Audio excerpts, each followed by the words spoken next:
Welcome back to the channel, you guys. Welcome back to Ironclad RC. Got the Deltaforce 35 out here at the park pond. This is my rebuild. I threw a big block in it. It's 4685 Blackjack 42 stock motor. Okay, 1350 kV, lowest kV I've ever run in a boat. ZTW 200.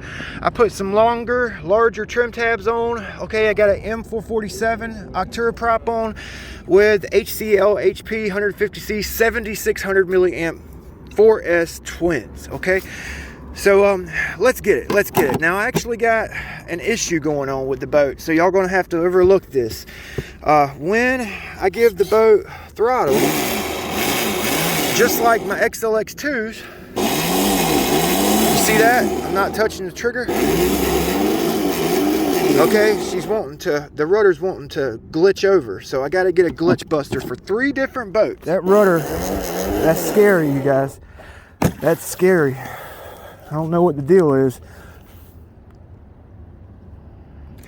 Yeah, I got 3 boats. I got 3 boats wanting to do that now with that rudder, whereas I hadn't had it happen before.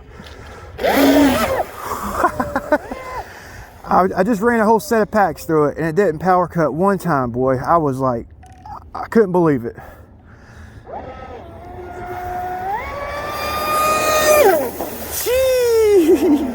Now it's got soft start, so I got to get used to that.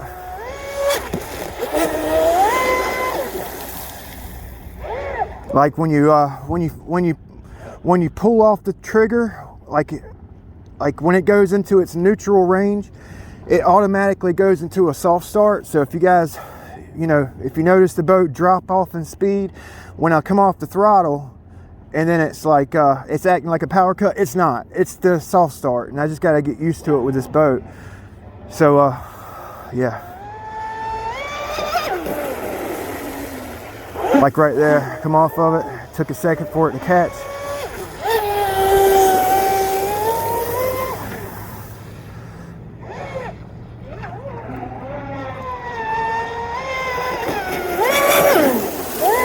So this is actually the best this boat's ever run. Like, well, it's handling good. It's a little squirrely because of the rudder, but with the lower kV motor, I was really concerned about the speed. It's got the speed, boy. So with this propeller, this M447, and my 6S setup with that Rocket 4082 and the RC Boat Bits 175, I couldn't run the whole pack through. Like I couldn't bash that boat with this prop, with my 6S setup. I would have to give it a little break every now and then to cool down, or do a couple cool down passes, and I could finish up my pack. But I couldn't run it hard the whole way through. And so far, my last run, it wasn't recorded. I ran the whole pack and the temps were in the 60s, boys. Full trigger. Golly, it's a lot of concentrating, counteracting that damn rudder wanting to. You see that? You see how squirrely it is? I was afraid the boat was gonna be too freaking heavy, man. It's 8.5 pounds with these batteries. But it's not. It's not. And that freaking motor's got torque for days. The big block, yes sir. Damn son, it is fast. This is 8S.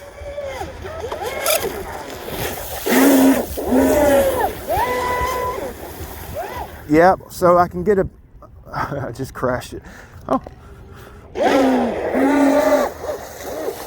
Look at the mud on the bow. Oh, she's crazy with that servo. I shouldn't be driving it this hard, but I wanted to put it to a test. I wanted to put her through her test, man. I just spent 4 days rebuilding the boat, Oh, it's got some water in here. Got some water in it.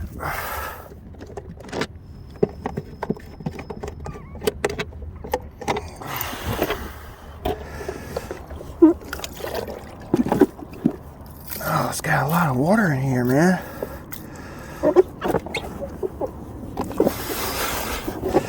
$65 here. 65 mile an hour, boys. Let's go ahead and run it. I'm not gonna tape it up. Yeah, I'm not gonna tape it up.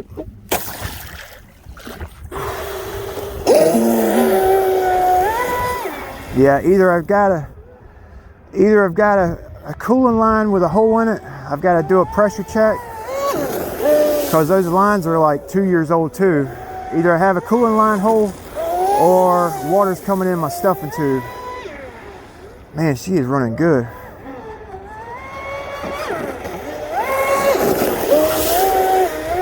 We'll see how much water's in it. That freaking rudder is messing me all up, boys. And I don't have a glitch buster. I've got one at the house, but I think it's got a short and I'm scared to plug it in. Last receiver I plugged it into, it blew it up. So I'm kind of scared to plug it in.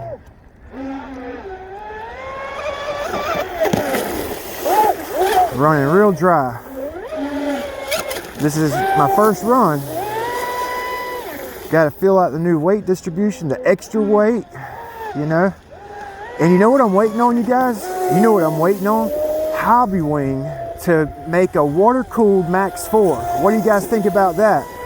Y'all need to get up with Hobbywing, tell them to make a water-cooled Max 4. I'd jump on it. I don't even have a boat. I don't even have a boat big enough for it, but I'll find one.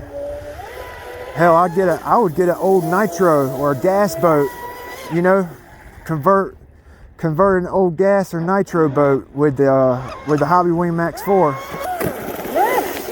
It's got a good weight bias. Yeah, I think they're gonna. I think hell, they are to freaking make a water cooled Max 4.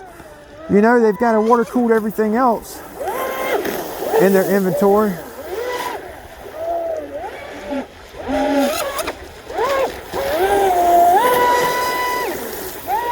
All right, so let's bring it in and see how much water's in there.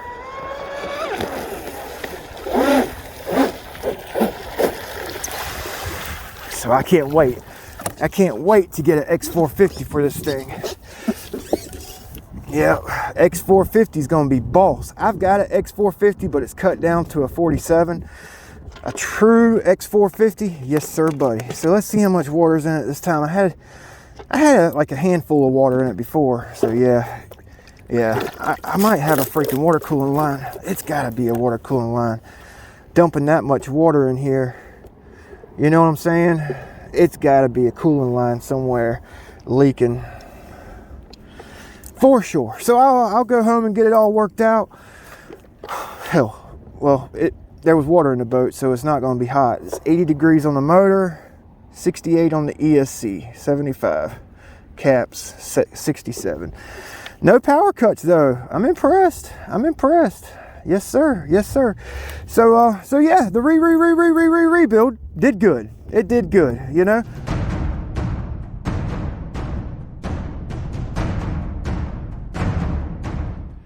So back at the shop, you guys, I literally just got home and I'm gonna try to resolve a couple issues real quick. Okay, so we have the servo issue where the rudder's wanting to glitch over, okay, and I have water in my boat, as you can see. I just got home.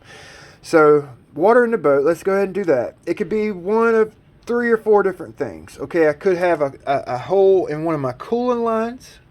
My water jacket could have a bad seal, okay, causing water to escape. I could have, when I rebuilt the boat, I installed a new stuffing tube. I put trim tabs on. I got a stinger on. I could have poor seal or not enough epoxy. You know, maybe water's getting in through my epoxied areas. You know, I put a bellow in. It could be getting in through there. And or the last cause is water's getting in through the stuffing tube, through the stinger, and pressing its way in the boat through the stuffing tube. Okay, so the easiest way to figure out if you have a water leak in your cooling system, I've showed you guys this in the past. This is a Dawn bottle, got a silicone tube on it with a brass tube on the end. Okay, I actually put a brass tube within a brass tube so I can actually put it in my exits, you know, like that, or I can just put it in my coolant line like so, which is what we're going to do. Okay, so I'm going to flip the bottle over and we're going to look for some leaks. I'm going to plug the exit hole up, do it on each run. All right, make sure we don't have any cracked lines because that's a common issue. Okay, so I'm flipping the bottle over, plugging up the hole, and oh wow, so no wonder I had water in the boat. Look at that. Okay, so I just rebuilt this boat. Okay, you guys see that? So this is a custom motor mount. Well, I repurposed the 40mm motor mount to fit a 46mm motor. So I was like moving my jacket around a lot while I was building the boat, making sure the motor wasn't sitting on the bottom of the boat, just kind of working my jacket, and I didn't have any lube on it. Now, you can fix this easily. Okay, if it's a light leak, you could use silicone grease for watches. That's a good, it's real thick silicone grease. You could put that around your O-ring, okay, and that a lot of times it's actually worked pretty good for me. Or I like to use clear silicone. Now this is an odd sized motor. If I had a replacement O-ring for this jacket, I would just put the replacement O-ring in the jacket, but I don't. So I'm actually going to use some clear silicone. I'm going to pull the motor out, put some silicone on one side all the way around the motor, slide the jacket onto the silicone, put some silicone on the other side, and slide the jacket around, make sure silicone's all over the O-ring, and it's not a permanent bond, like you can remove the water jacket. I've used E6000, but E6000 is permanent.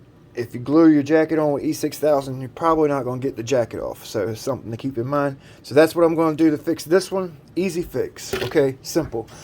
All right, so my rudder, I got the boat plugged in. All right, so my rudder, as you guys seen, it's got a glitch in it. Now, a glitch on my servo, not really the rudder, it's the servo that got the glitch. Basically, when you get a glitch on any RC, basically it's your BEC, okay, on your ESC, okay, the motor, when you spool it up, it's pulling a lot of current, okay, taken away from the BEC current that's going to the servo, causing the lack of voltage to go to the servo, in return getting what you call a glitch. Okay, now you can use a glitch buster, which is what this is. Now I don't trust this one. If you have a glitch buster or any kind of cat pack that's swollen or it looks like it's been burnt, this one right here, I've actually soldered the wires back on. I don't really trust it. Okay, it actually burned up one of my old receivers about a year ago, and I just had it laying around just for a reference, just like I'm showing you guys now. So you can get a glitch buster, plug it into your receiver auxiliary channel, and it's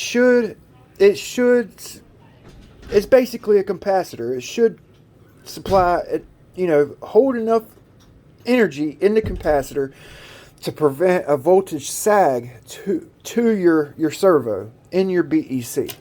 Now, I actually have this FLOPACK RX cat pack.